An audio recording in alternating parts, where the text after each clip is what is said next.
ABP news आपको रखे आगे। देखिए, बर्ड फ्लू की आहट से पूरा देश इस समय घबराया हुआ है। खासतौर पर 7 राज्यों में हड़कंप है और इस पूरे मसले पर हमारे साथ बातचीत करने के लिए हमारे संवाददाता जुड़ गए हैं। ब्रजेश राजपूत भोपाल से जुड़े हुए हैं, जयपुर से मनीष शर्मा जुड़े हुए हैं और दिल्ली से नीरज पांडे जुड़े हुए हैं। और सीधे चलते हैं सबसे पहले ब्रजेश राजपूत के पास, क्योंकि अपडेट यहाँ से आया है। ब्रजेश, जैसा कि आपने बताया अपनी रिपोर्ट में, यहाँ जो वायरस मिला है वो H5N8 है। क्या ये वायरस तेजी से ह्यूमन में ट्रांसमिट हो सकता है? क्या इस तरह के H5N8 वायरस के ह्यूमन में ट्रांसमिशन के कोई इससे पहले मामले सामने आए हैं? विश्वास, इस पूरे मामले में सबसे राहत की बात यही है जो हमको जानकारों ने बताया है कि इसमें जो H5N8 मिला है ये सिर्फ कौओं में पाया जाता है और इसका मनुष्य के शरीर में आने की जो दर है बहुत ही कम है। मगर जिसकी दर सबसे ज़्यादा है वो है H5N1। H5N1 जो होता है वो तेजी से मनुष्य की बॉडी में प्रवेश करता है। मगर अभी तक जो हमारे जो भोपाल की जो लैब है जहाँ देश भर से सैंपल आ रहे हैं और जहाँ जाँच हो रही है उसमें यही बताया गया है कि अभी तक जो भी स्ट्रेन मिला है उसमें पहली राहत की बात है कि किसी मुर्गी के सैंपल में ये वायरस नहीं पाया गया है। दूसरी बात, जो वायरस मिला है वो H5N8 है, यानी कि सिर्फ कौओं, बतख या बगलों में पाए जाने वाले स्ट्रेन है, मनुष्य में प्रवेश करने वाला स्ट्रेन नहीं है। इसलिए ये बड़ी राहत की बात है कि अब तक किसी, और दूसरी बात, किसी मुर्गी या खाने वाली जो पोल्ट्री होती है उसमें ये नहीं पाया गया। इसलिए अभी हम लोग राहत की सांस ले सकते हैं। मगर फिर भी लगातार वहाँ सैंपलिंग हो रही है, लगातार जाँच हो रही है और ऑनलाइन रिजल्ट राज्यों को सीधे भेजे जा रहे हैं कि आप लोग देख लीजिए कहाँ क्या है। मगर मध्य प्रदेश में राहत की बात है कि अभी तक ऐसा कुछ भी मध्य प्रदेश में जो वायरस है या जो बर्ड फ्लू के जो सैंपल्स हैं नहीं मिले हैं। इसलिए मध्य प्रदेश में राहत है। फिर भी सरकार यहाँ पर अलर्ट बनी हुई है और थोड़ी देर पहले ही मीटिंग हुई है और कहा गया है कि जो पोल्ट्रीज है वहाँ पर रैंडम सैंपलिंग की जाए। ये बड़ी बात है। जी ब्रजेश, आप बने रहिए हमारे साथ। जयपुर चलते मनीष शर्मा हमारे साथ हैं। मनीष, कितने मामले आ चुके हैं अभी तक राजस्थान में? क्योंकि सबसे पहले खबरें राजस्थान से ही आना शुरू हुई थी, कौओं की मौत की और पक्षियों की मौत की। जी विकास, राजस्थान की बात अगर करें तो राजस्थान के तकरीबन 7 जिले ऐसे हैं जहां पर 1000 से ज़्यादा पक्षियों की मौत हो चुकी है। लेकिन राहत की बात यह है कि पोल्ट्री फार्म्स यानी कि मुर्गी पालन कारोबार से अब तक इस प्रकार की कोई भी बर्ड फ्लू के संकेत नहीं मिले हैं। विकास, सबसे अहम बात यह है कि राजस्थान वो राज्य बनने वाला है जो जिस तरीके की लेबोरेटरी भोपाल में है, ठीक उसी तरीके की एक लैब जयपुर में बनाई जा रही है और केंद्र सरकार से कल ही इसकी सहमति मिल गई है। हालांकि इस काम में अभी 4 महीने लगेंगे, लेकिन राजस्थान में अब सैंपलिंग तेज हो पाएगी आने वाले समय में। दूसरी बड़ी बात यह है कि आज राज्य के पशुपालन मंत्री जो जितने भी मुर्गी कारोबारी हैं उनके साथ एक मीटिंग करेंगे और उसमें एक प्रस्ताव ये हो सकता है कि खासतौर पर मध्य प्रदेश से आने वाले पोल्ट्री पर रोक लगा दी जाए। इसके अलावा एहतियातन सभी जिला कलेक्टर्स को ये कहा गया है कि वो जितने भी पोल्ट्री फार्म्स हैं उन पर पूरी निगाह भी नहीं करें। केवल मध्य प्रदेश से आने वाले पोल्ट्री पर रोक रहेगी या राजस्थान के बाहर से किसी भी राज्य से आने वाली पोल्ट्री पर रोक रहेगी मनीष? जी विकास, सिर्फ अभी मध्य प्रदेश, क्योंकि वहां पर इस तरीके की बीमारी का अंदेशा ज्यादा है तो फिलहाल ये तय हुआ है, लेकिन अभी इसका औपचारिक घोषणा होनी बाकी है। लेकिन इस बात पर पूरा ये कहा जा सकता है हमारे सूत्रों के अनुसार कि मध्य प्रदेश के जितने भी पोल्ट्री बिजनेस है उन पर आवाजाही पर रोक लगाने का राजस्थान सरकार विचार कर रही है।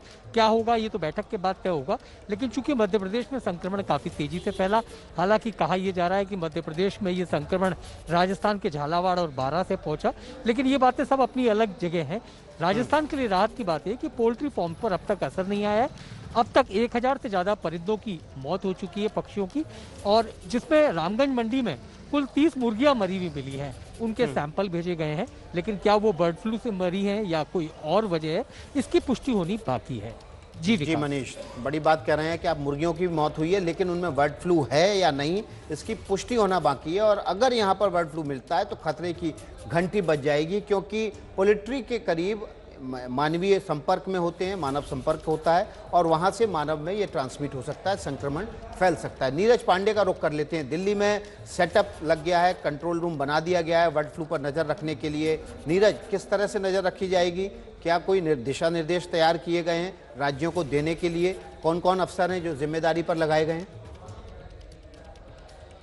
देखिए विकास, सबसे बड़ी बात यह है कि चूंकि ये मामले राज्यों से आ रहे हैं तो केंद्र सरकार का जो पशुपालन मंत्रालय है वो नजर बनाए हुए है। राज्य सरकार के साथ कोऑर्डिनेशन के लिए उन्होंने एक कंट्रोल रूम तैयार किया जिसमें एक ज्वाइंट सेक्रेटरी लेवल के अधिकारी को उसका प्रभारी बनाया गया है और नीचे के जो पशुपालन मंत्रालय के और अधिकारी हैं और खासकर इससे जुड़े जो साइंटिस्ट हैं वो उन लोगों को रखा गया है जो लगातार राज्यों के साथ समन्वय स्थापित कर रहे हैं और बातचीत कर रहे हैं। देखिए ये पहली बार ये खतरा नहीं आया है, इससे पहले भी 2005, 2006, 2012 और 2015 में भी एक्शन प्लान तैयार किए गए थे और इसी को ध्यान में रखते हुए 2021 यानी कि अब फिर से एक एक्शन प्लान तैयार किया गया है कि देश में जहां जहां भी बर्ड फ्लू के मामले ऐसे सामने आ रहे हैं उन सब मामलों को चिन्हित किया जाए, उन सब मामलों की जाँच की जाए और राज्यों के साथ मिलकर इसे दूर किया जाए। चूंकि पहले जब भी इस तरह के खतरे सामने आए थे तो उस समय भी ऐसे ही प्लान किया गया था कि सेंटर की तरफ से कंट्रोल रूम स्थापित किया गया था और राज्यों के साथ समन्वय स्थापित किया गया था ताकि इसको जल्दी से जल्दी दूर किया जा सके और देश में जो बर्ड फ्लू का खतरा है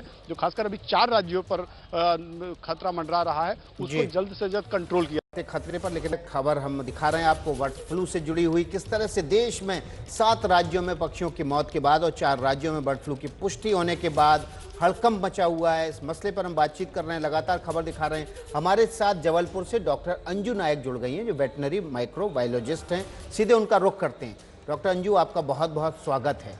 H5N8 ये वायरस है जो अभी पाया गया है पक्षियों में, ये ह्यूमन में ट्रांसमिट होगा तो इसकी क्या पुरानी कोई हिस्ट्री है ह्यूमन में ट्रांसमिशन की, और अगर हुआ है तो इसका फेटल रेट कितना है? H5N8 की बात करें तो हमको डरने की बात नहीं, क्योंकि ये ट्रांसफर नहीं, तो हमको इसके लिए डरने की जरूरत नहीं। माफ कीजिएगा डॉक्टर अंजू नायक, आपकी आवाज़ साफ नहीं आ रही है, हम समझ नहीं पा रहे हैं कि आप क्या कह रहे हैं। हम इस जो ऑडियो है इसकी दिक्कत को, खामी को दूर करके आपके पास फिर से आएंगे। तब तक हम ब्रजेश के पास चलते हैं। ब्रजेश, आपने मंत्री विश्वास सारंग से बात की थी, उनका कहना है कि अभी तक कोई भी ह्यूमन ट्रांसमिशन का केस सामने नहीं आया है। क्या उसकी बड़ी वजह यह है कि ऐसे पक्षियों में ही अभी तक ये H5N8 वायरस पाया गया है जिसका ह्यूमन कांटेक्ट ना के बराबर होता है?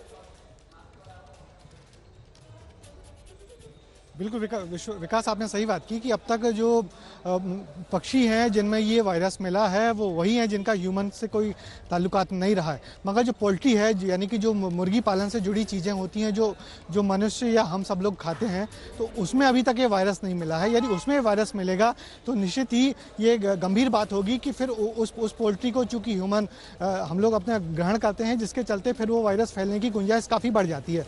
मगर अभी तक ये जो वायरस मिला है, जो भले ही किसी दूसरे स्ट्रेन का हो, H5N8 हो, मगर इसमें अभी तक ह्यूमन से जुड़ा हुआ कोई संबंध में आया नहीं है। मगर यदि ये पोल्ट्री में ये वायरस मिलेगा तो निश्चित ही फिर उससे गुंजाइश बढ़ जाती है। तो जैसे मध्य प्रदेश है, मध्य प्रदेश में अभी इस चीज़ पर निगरानी रखी जा रही है कि जो साउथ में से जिस तरीके से पोल्ट्री में जो पाया गया है वो इस तरफ ना आए, अदरवाइज मनुष्य उसको कंज्यूम करेगा उस पोल्ट्री चीज़ों को और उसके बाद फैलने की गुंजाइश होगी। हालांकि अब तक राज्यों से पोल्ट्री की सप्लाई आने वाली है वो रोका गया है।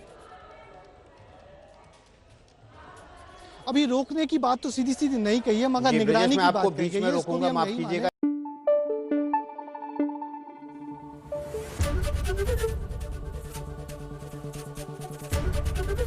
ABP न्यूज आपको रखे आगे।